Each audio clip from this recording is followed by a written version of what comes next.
دوسری جانب عمران خان نے بھی پورا انتظام کر رکھا ہے۔ رات کو بھی تحریک انصاف نے کہا کہ وہ اس چیز کا ڈٹ کر مقابلہ کرے گی، تحریک انصاف پیچھے نہیں ہٹے گی، اور گلگت بلتستان کے نئے وزیر اعظم کی دوڑ میں پاکستان تحریک انصاف کی پارلیمانی پارٹی نے حکمت عملی کی منظوری دے دی ہے اور وزارت اعلیٰ کے لیے راجہ اعظم کو متفقہ طور پر پاکستان تحریک انصاف کا نیا امیدوار وزارت اعلیٰ کے لیے نامزد کیا ہے گلگت بلتستان میں۔ عمران خان نے اس کی منظوری بھی دے دی ہے۔ عمران خان نے رات کو خالد خورشید سے متعلق بہت جذباتی قسم کا ٹویٹ کیا اور کہا کہ وہ بڑے ہی شاندار وزیر اعلیٰ تھے، انہوں نے بہت ڈیلیور کیا، بہت کام کیا۔ انہوں نے بھی اس کا جواب دیا ہے کہ میرے لیے بڑے آنر کی بات ہے کہ آپ نے مجھے موقع دیا۔ ناظرین اکرام، کل جب عمران خان عدالت میں تھے تو حیدر شیرازی کی جانب سے پوچھا گیا کہ آپ بتائیں کہ آپ کی گلگت بلتستان کی حکومت بھی گرا دی گئی ہے تو اس کے پیچھے کون ہے؟ اس پر عمران خان نے کہا کہ آپ سمجھ جائیں کہ اس کے پیچھے کون ہے۔ ظاہر ہے وہی کردار ہیں جو خود کو اے پولیٹیکل کہتے ہیں۔ جب آزاد کشمیر کی حکومت گرنے کی بات ہوئی تھی تو وہاں حکومت کے اپنے ہی لوگوں نے کچھ نام لیے تھے اور وہ وہی نام تھے جو کہتے ہیں کہ ہمارا تو سیاست سے کوئی تعلق ہی نہیں ہے۔ تو یہ چیزیں پاکستان میں ہوتی ہیں۔ اب عمران ریاض سے متعلق ایک اپڈیٹ ہے۔ آج لاہور میں شدید بارش کی وجہ سے سماعت تاخیر کا شکار ہوئی اور چیف جسٹس اور آئی جی پنجاب بھی لیٹ آئے۔ عمران ریاض کے والد، دیگر فیملی ممبران اور عمران ریاض کے وکیل میاں علی اشفاق بھی عدالت میں موجود تھے، لیکن آج پھر ان کے وکیل نے عدالت کو بتایا کہ ورکنگ کمیٹی کے کافی اجلاس اٹینڈ کیے ہیں، عمران ریاض کی بازیابی میں کچھ رکاوٹیں ابھی بھی باقی ہیں، یعنی آج بھی عمران ریاض کی بازیابی کو لے کے کوئی واضح بریک تھرو نہیں ملا۔ گو کہ میاں علی اشفاق نے وائس آف امریکہ کو بتایا تھا کہ ان کو مقتدر حلقوں نے یقین دہانی کروائی تھی کہ ان کی جلد رہائی عید سے پہلے ہو جائے گی، مگر وہ ممکن نہیں ہو سکی۔ اب اس حوالے سے بتایا ہے وہی پاکستان کی عدالتوں کی جو پرانی روایت ہے کہ تاریخ پر تاریخ دے دو تاکہ مسئلہ جوں کا توں رہے۔ اب اگلی سماعت 25 جولائی کو ہوگی، یعنی پہلے 10 دن کا گیپ آتا تھا، اب باقاعدہ 20 دن ہمیں مزید انتظار کرنا پڑے گا کہ عمران ریاض کے حوالے سے مزید کچھ اپڈیٹس آئیں۔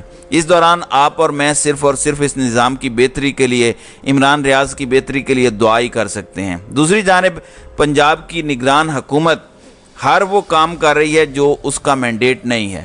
مثال کے طور پر انہوں نے پنجاب میں مختلف یونیورسٹیز کے چانسلر کی اپوائنٹمنٹ کی، جس پر یہ معاملہ عدالت میں چلا گیا، لاہور ہائی کورٹ میں گیا، خاص طور پر اسلامیہ یونیورسٹی بہاولپور کو لے کے۔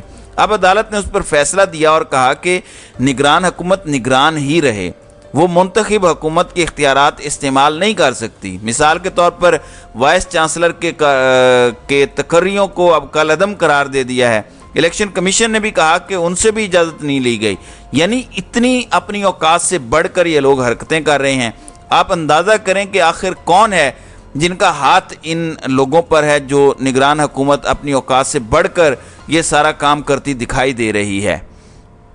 دوسری جانب لاہور میں چودھری شجاعت حسین کی چودھری پرویز الہی سے 2 ملاقاتیں ہوئیں، لیکن اس کے باوجود وہ ٹوٹ نہیں رہے۔ اس کے بعد ان پر مزید کیسز ہوتے ہیں، مزید نوٹسز جاری کیے جاتے ہیں۔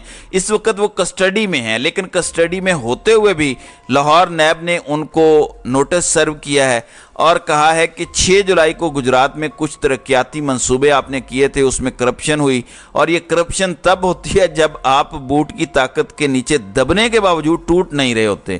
تو اب سپرنٹینڈنٹ جیل کے ذریعے ان کو نوٹس دیا گیا ہے اور کہا گیا ہے کہ جواب جمع کرائیں، اس کے بعد اگلی کارروائی ہوگی۔ اب ناظرین کرام، کل ہمیں بتایا گیا کہ ڈالر بڑے سستے ہو گئے ہیں، چیزیں سستی ہو جائیں گی۔ میں نے بی بی سی کا حوالہ دیا تھا کہ اس اچانک کمی پر کوئی بات کرنا قبل از وقت ہے۔ موڈیز کیا کہہ رہے ہیں وہ اپنی جگہ پر ہے، آپ کو اگلے 3-4 سالوں کے اندر تقریباً 90 ارب ڈالر دینا ہے، وہ ہم کہاں سے ادا کریں گے، وہ اپنی جگہ پر ہے۔